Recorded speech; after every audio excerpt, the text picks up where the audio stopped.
In 1951, at a college in Pennsylvania, a psychologist named Solomon Asch sat 8 young men around a table and showed them 2 cards. On the first card, 1 line. On the second card, 3 lines, and the job was to say which of the 3 matched the first, out loud, 1 man at a time around the table. It was not a hard job. The lines were different enough that, tested alone, people got it wrong less than 1% of the time. This was a vision test the way tying your shoes is an obstacle course. Except 7 of the 8 men were actors. And on 12 of the 18 rounds, all 7 calmly, one after another, gave the same wrong answer. The real subject sat there, usually 7th in line, watching something impossible happen. A room full of ordinary, sane people looking at a short line and calling it the long one. And then it was his turn. You know where this is going, but the numbers are still worth sitting with. About a third of the answers the real subjects gave went with the group, against their own eyes. 3 out of 4 went along at least once. And afterward, in the interviews, most of them said the same thing. They knew the group was wrong. They said it anyway. Here's the part that should keep you up tonight. Asch wasn't testing their eyesight, and he wasn't really testing them. He was testing the room. Change one thing about the room. We'll get there, and the whole effect collapses. Your intelligence has a setting you almost never think about. It's called Who Else Is Here? Last episode, we found the 4 gears in your head, and the uncomfortable fact that the topic decides which gear you're in. This episode is about the other thing that decides. Because you do almost none of your thinking in an empty room, and every room you enter has rules nobody wrote down. Tim Urban calls those rules a group's intellectual culture, and he sorts the rooms into 2 kinds. Not by what they believe. That's the trap. And I want to close it now. This has nothing to do with which opinions a room holds. 2 rooms can hold identical beliefs and be opposite kinds of room. The sorting question is what the room does with disagreement. In one kind, Urban calls it an ideal lab. Disagreeing is a contribution. In the other, you already know this one, the echo chamber. Disagreeing is a betrayal. And the same 10 people can be either. That's the whole hinge of this episode. Nobody is hired into an echo chamber. Room's tip. Here's an idea lab from the inside. Somebody says, I don't know. And the room's respect for them goes up. Because around here, unearned confidence is the embarrassing thing. Conviction gets spent like money. Rarely. And it means something because the person spending it says, I don't know. The rest of the time. Arguments are almost a sport. You can watch 2 people go at an idea hard for 20 minutes and then get lunch because the room runs on one load-bearing assumption. The idea and the person are separate objects. Kicking one is not kicking the other. Now the echo chamber. Same table, same coffee. But here, certain ideas are not experiments, they're sacred. Conviction is the currency now. The more total your certainty, the smarter and the more loyal you sound. I don't know, reads as weakness. Changing your mind reads as flakiness. And because the room has welded ideas to the people holding them, disagreement stops being exploration and becomes rudeness. A challenge to the belief is an attack on the believer. So the room develops a legal system. Not written law. Taboo.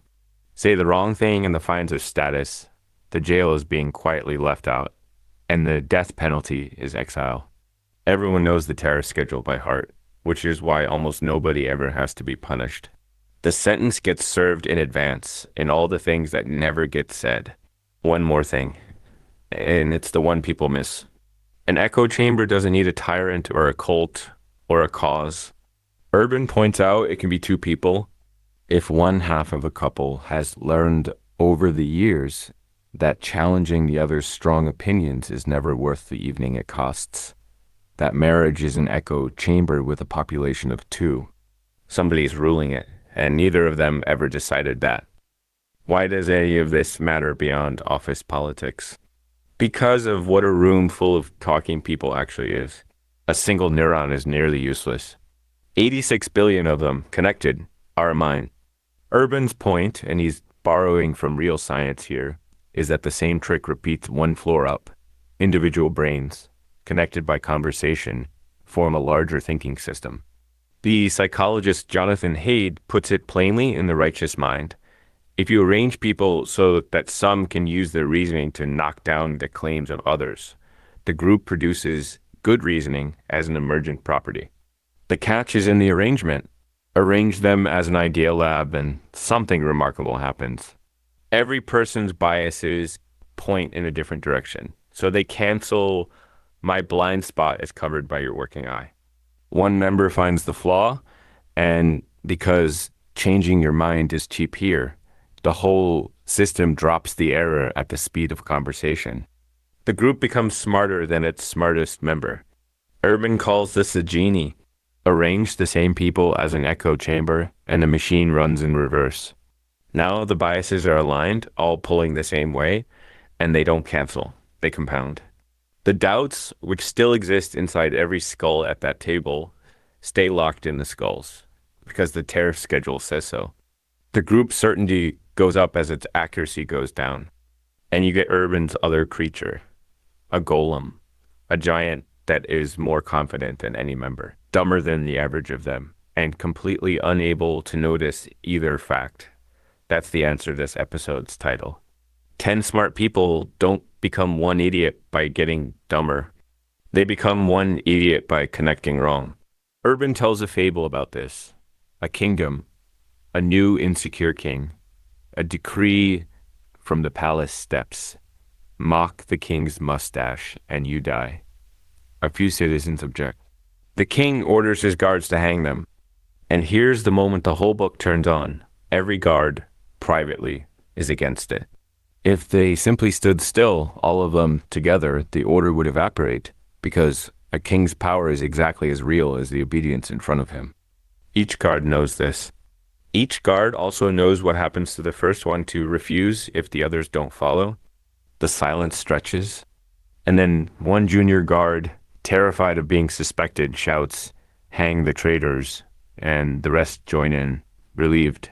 An hour later, 5 people are dead, executed by a room in which almost no one wanted them executed. That's the mechanism under the fable, and Urban gives it names. Your inner self is what you think. Your outer self is what you say. A room can't read inner selves. It runs entirely on outer selves. So when the cost of honest speech goes high enough, everyone's outer self starts lying in the same direction. And every person in the room becomes a minority of one who believes, wrongly, that they're alone. The room now holds an official opinion that almost nobody in it actually holds. Nobody's mind was changed. Every mind was just ... quarantined. Which is why the most important number in the Asch experiment isn't the third who caved. It's what happened in the variation. Asch planted one actor who told the truth, one voice before the subject's turn, saying the obviously right answer. Conformity collapsed. Wrong answers fell to a quarter of what they'd been. One honest voice didn't have to convince anyone of anything. It just proved defense was imaginary. And when that one ally switched sides mid-experiment, the subjects folded again, almost immediately. That's how much of your independence is on loan from the room, and how much one person saying one true sentence can hand back to everyone listening. So now do the thing you've been doing all episode anyway, and think about your rooms, the group chat, the workplace channel, the table where your family eats. Here's the trap in that exercise, and I want you to notice you're already in it. When I said echo chamber, a room came to mind and cast you as the honest guard, the one dissenter, the hero of the fable. Everyone casts themselves there. The census of echo chambers, taken from the inside, is always 0. So run the colder audit. In which of your rooms does your outer self routinely say things or leave things unsaid that your inner self doesn't sign off on? You know, the tariff schedule of every room you live in. You learned it the way you learn a staircase in the dark. And then the harder question, the one I had to sit with this week. What am I doing to the tariff? Because I found one of my rooms where nobody argued with me in years, and I've been telling myself that's because I'm right a lot. It isn't.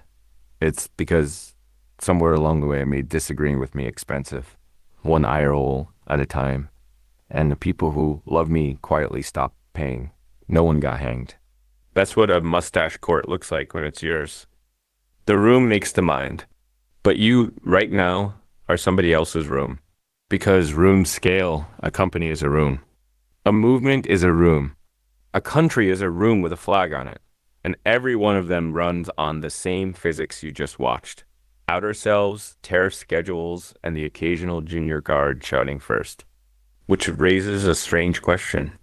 If echo chambers are what our instincts built by default, why isn't everything one? It turns out that a few centuries ago, some people invented a trick for keeping rooms open, a machine for forcing golems to behave like genies. It's the weirdest invention in history. It feels awful to use, and it's the only reason a sentence has never gotten you hanged. Next time, what the trick is and why every generation gets tempted to switch it off.